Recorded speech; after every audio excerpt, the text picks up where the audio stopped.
ចឹងមេរៀនទី125យើងនឹងសិក្សាអំពី option មួយទៀតតាក់ទងជាមួយនឹងការបញ្ឈប់ user ឬក៏បិទ user ឈប់ឲ្យប្រើប្រាស់អញ្ចឹងដើម្បីបិទ user ឈប់ឲ្យប្រើប្រាស់គឺ user ដែលអាចបិទបានមានតែ user director ទេអញ្ចឹងឥឡូវយើងចូលមក form create user អញ្ចឹងយើងនឹងសិក្សាទៅលើប៊ូតុងមួយនេះគឺតាក់ទងជាមួយនឹង inactive user អញ្ចឹងបើសិនជាយើងត្រូវការ inactive មានន័យថា user ណាមួយដែលយើងឈប់ប្រើប្រាស់ហើយគឺយើងអាចបិទ user នឹងមិនឲ្យប្រើប្រាស់បាន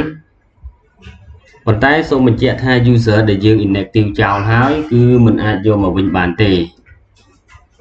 គឺតែយើងបិទគឺបិទហើយអត់អាចសង្គ្រោះមកវិញបានទេអញ្ចឹងឧទាហរណ៍ថាយើងចង់បិទ director គាត់ចង់បិទ user នេះឈប់ឲ្យប្រើអញ្ចឹងយើង director ត្រូវចុច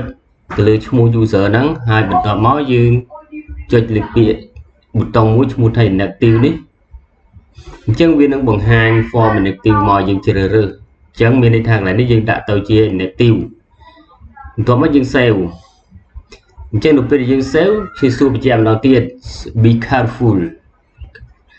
you cannot run the user after setting as inactive do you continue អញ្ចឹងយើងចុចបើសិនជាយើងចុច cancel ឥឡូវយើងចុច continue អញ្ចឹងសួរយើងម្ដងទៀតសួរ2ដងកុំឲ្យយើងចុចលឿនពេកច្រឡំខាត់ plot ស្នៀតអញ្ចឹងសួរម្ដងទៀត you cannot run the user after setting as inactive do you continue អញ្ចឹងយើងចុច continue ពេលហ្នឹងវាទៅបាត់ហើយ user ហ្នឹងបាត់ user មួយហ្នឹងហើយអញ្ចឹង user ដែលទៅបាត់ហ្នឹងយើងមិនអាចយកមកវិញបានទេ